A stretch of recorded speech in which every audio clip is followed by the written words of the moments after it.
Man, what's good? Stay Alive Movement, man. It's your boy Stay Alive 16. Man, I'm back with another video, man. Today, man, we got the cop who was shot 155 times for arresting El Chapo's son, man. That is overkill than a motherfucker. Overkill than a motherfucker, man. I'm not gonna lie. Like, comment, subscribe, man. Finna leave the original video down below, man. Shout out to DeathDoor. I forgot to shout out to the last dude. I'm tripping. That's what I'm finna start doing. But other than that, man, let's just get straight to the video, man. Let's get straight to it.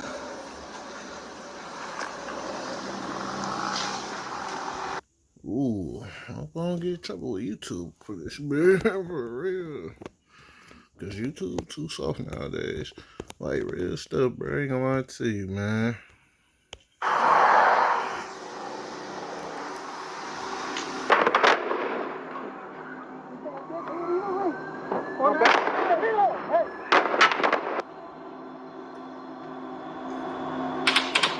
Yeah, look like I'm about to have to edit this out, I ain't gonna lie. Take a look at this video here. Parts of Culiacan have been besieged, the cartel burning vehicles there and setting roadblocks in an apparent effort to intercept Guzman. They school buses? Oh my gosh, bro. Attacked the city's main airport after a bullet struck an Air Mexico plane. Passengers took cover on board. Authorities eventually had to ground that flight. Being a cop in Mexico has to be among the most difficult jobs in the world. In fact, yep, not going to Mexico. Never going to Mexico. For real, shit, that shit dead, bro. It's just like walking on a tightrope. You have to find a striking balance between doing your job and offending the cartels, because one wrong move could cost you your life. Sadly, this was the case for Eduardo Triana Sandoval, a 32-year-old state law enforcement officer who was fired 155 times by unknown gunmen outside a shopping center in Culiacan, Sinaloa, on November 6, 2019. Sinaloa, yep, I already know, bro. Sandoval was not just a random victim of this senseless act of violence. He was a key player in the failed attempt to arrest Ovidio Guzman Lopez, the son of the notorious narco lord Joaquin El Chapo Guzman, who was captured and released by the military in a chaotic operation that sparked a warlike assault by the Sinaloa cartel. But what was Sandoval's role in this operation, and how did he get caught up in this horrific mess? Let's explore the heartbreaking story of Eduardo Triana Sandoval, the cop who lost his life for his role in the arrest of El Chapo's son. The Secretary of Public Security of the state regrets the death of a member of the state police, Eduardo, who lost his life this Wednesday in the capital of Sinaloa. That was the vague official statement issued by the Office of the Mexican Secretary of Public Security following the brutal murder of Officer Eduardo Triana Sandoval. Anyway, the spokesman also added that they were in solidarity with the family and friends of the fallen officer. You see, Sandoval was not just an ordinary cop. He was described by his colleagues and superiors as a dedicated, loyal, and courageous officer who always went out of his way to serve his country. He was part of an elite unit of state law enforcement that was assigned to protect the Undersecretary of Public Security, a high-ranking official in charge of the state's security affairs. He was also part of the Rapid Intervention Group, GIR, a special force that dealt with high-risk situations and emergencies. His death was not a random act of violence, but a possible retaliation for his involvement in a daring operation that captured one of the most wanted criminals in the world. Ovidio Guzman Lopez, the son of the notorious narco lord, El Chapo. Sandoval was in his early 30s when he lost his life, leaving behind a promising career that started just in 2013. He was known for his bravery and dedication to his duty, always willing to serve and protect. He was among the few who dared to confront. Just wanted to say, man, RP to him, man. Real stuff, man. And condolences to his family, bro. That shit fucked up, bro. Yeah, Mexico, a whole different place. A whole different thing down there. Shit, for real. Never going down there. But shit. But I ain't gonna lie, bro. It's not looking good for them because they big leader, El Mayo, got arrested, bro. I don't know what he was doing, thinking coming to the U.S. doing that shit. You know that shit dead, bro. The government don't play that shit. His early 30s when he lost his life, leaving behind a promising career that started just in 2013. He was known for his bravery and dedication to his duty, always willing to serve and protect. He was among the few who dared to confront the powerful and ruthless narco cartels that terrorized the state. But his courage came at a very high cost. In October 2019, a month before his death, he took part in a risky mission that aimed to arrest Ovidio Guzman Lopez, the leader of the Sinaloa cartel and the heir of El Chapo's criminal empire. This mission turned into a nightmare, as the cartel unleashed a fierce resistance that forced the military to release Ovidio and retreat. The incident sparked a wave of violence and chaos in the city, and obviously triggered a vendetta against Sandoval and some of his colleagues who also got caught up in this horrific mess. But what exactly happened on that fateful day, and what role did Sandoval play in it to deserve this level of brutality from the Wait, hold on, y'all. I'll be right. I'm back, y'all. I tried to brighten the screen up, but I think that's just the video. You know what I'm saying? Trying to, because YouTube be telling you, bro, they soft. Sinaloa cartel? Let's take a closer look at the events that led to the capture and release of Ovidio Guzman Lopez, and the tragic aftermath that followed. On October 17, 2019, the Mexican military launched a covert operation to capture the two Guzman brothers, Ovidio Guzman Lopez and Ivan Archivaldo Guzman Salazar, who were wanted by the United States for illegal substance trafficking and other crimes rackets. They had been tracking their movements for months and finally located them at a house in Culiacan, the capital of Sinaloa. It's over with because the U.S. finna get involved. So yeah, shit, it's not looking good for their asses. I ain't lie, bro. It's up. The plan was to arrest Ivan first and then move on to Ovidio, but things didn't go as planned. Ivan somehow got wind of the raid and escaped before the soldiers could reach him. He then quickly gathered his loyal sicarios and prepared them to defend his brother at all costs. He knew that the military would not stop at him and that they were going next for his brother, Ovidio. And boy, was he right, because within minutes, a squad of elite troops surrounded Ovidio's house and engaged him and his men in a fierce gun battle. Ovidio tried to resist, but he soon realized that he was outgunned and outnumbered. So, he made the wise decision to drop his weapon and surrender.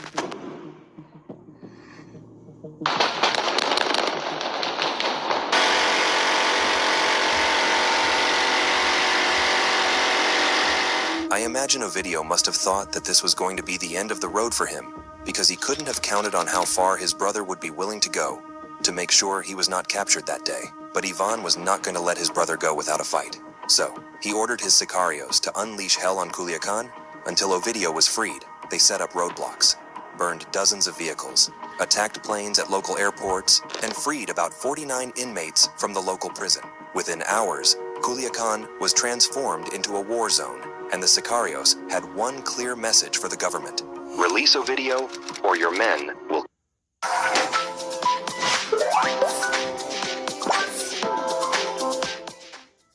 keep dying. And these guys were playing around because, after several hours of this fierce gun battle between the Mexican troops and the cartel sicarios, 8 officers and 1 civilian lay dead, while several others were severely injured.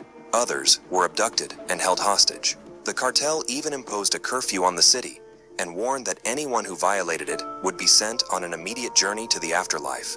Meanwhile, the authorities had tried to calm the situation by forcing Ovidio to call his brother and ask him to stop the violence. But Ovidio's words fell on deaf ears as Ivan ignored his pleas to stop the chaos. He was determined to get his brother back at all costs. It was at this point that the authorities decided to count their losses and finally give in. The Mexican president, Andrés Manuel López Obrador, announced that he had ordered the release of Ovidio and the withdrawal of the military. He claimed that this decision was made to protect the lives of the civilians and the soldiers. But to many people, this was a show of shame and weakness. I mean, it won't be out of place to wonder if the government had any control over the country, because as it seems, the masses and even the government themselves are all at the mercy of the cartels who can go however far it takes to get whatever they want. Anyway, on the day of Ovidio's attempted arrest, For real shit, bro. Officer Sandoval was not scheduled to work.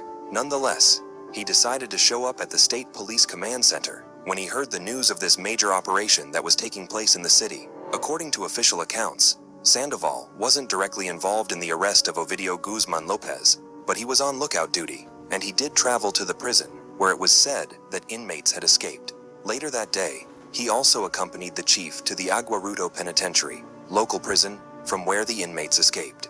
Much later, he joined a unit that was sent to various areas of Culiacan, where the cartel gunmen were patrolling the streets. Sandoval was just one of many other officers who risked their lives to restore order and protect the civilians on the day of this attack. Now let's fast forward to Wednesday, 6th of November 2019.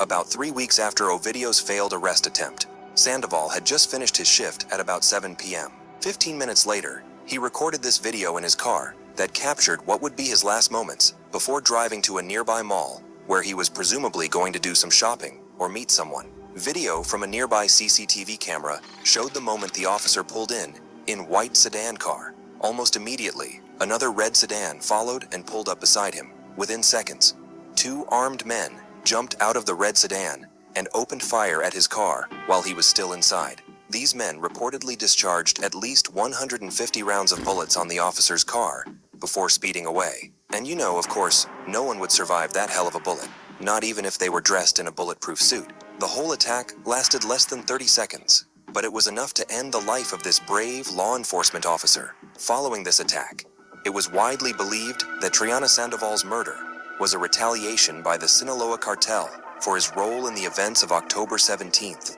The cartel is known for its ruthless and vengeful tactics against anyone who interferes with their business.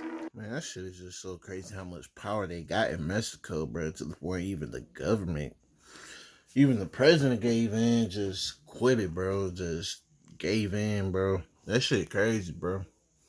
It just shows you how much power these niggas really got in Mexico. I'm just saying, Mexico, cause in the U.S. it'd be different. I'm just saying, bro, because the U.S. don't play, bro. No cap, but yeah, man, that shit crazy, man. Or challenges their authority. They have murdered countless law enforcement officers, judges, journalists, and even innocent civilians over the years. They have also targeted the family members of their enemies, as they did with the son of a former cartel member who testified against El Chapo in his 2019 trial in the U.S. Triana Sandoval was not the first, neither will he. Bro, that's so lame and petty, bro. That shit weak, bro. I don't care, bro. That shit weak, bro. Be the last victim of the cartel's violence. But in this case, Ovidio Guzman would pay dearly for it. In 2021, the U.S. and Mexican authorities declared war on the Sinaloa cartel. They offered huge rewards for the capture of its top leaders. $5 million for each of the sons of Joaquin El Chapo Guzman, known as the Los Chapitos, and $15 million for Ismael El Mayo Zambada, the co-founder and current boss of the cartel.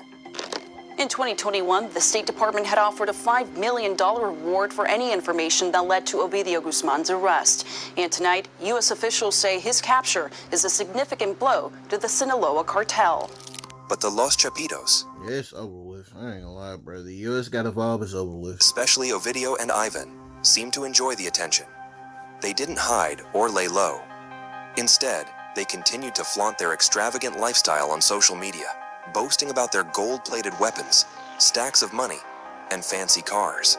Chapo's apparent #1 son doesn't hide his narco-world affluence. As we've reported, he posts video of his expensive fleet of sports cars, private planes, and the trail of cash that has made him a top target of federal agents in Chicago. It was more like they were taunting the authorities and daring them to do their worst. But they should have known better to keep a low profile and learned from their father, who spent most of his life on the run or in prison. Well, they obviously didn't. And that was their downfall, which came 4 years after Ovidio's last arrest attempt in 2019. During this period, the DEA and the Mexican government worked together to track down Ovidio once again and prepared for a decisive strike in January 2023. On the morning of January 5th, a team of 200 elite soldiers and agents surrounded a safe house in Culiacan, the capital of Sinaloa, where Ovidio was hiding. They stormed the building and captured him within a few minutes, without a single gunfire. Mission accomplished.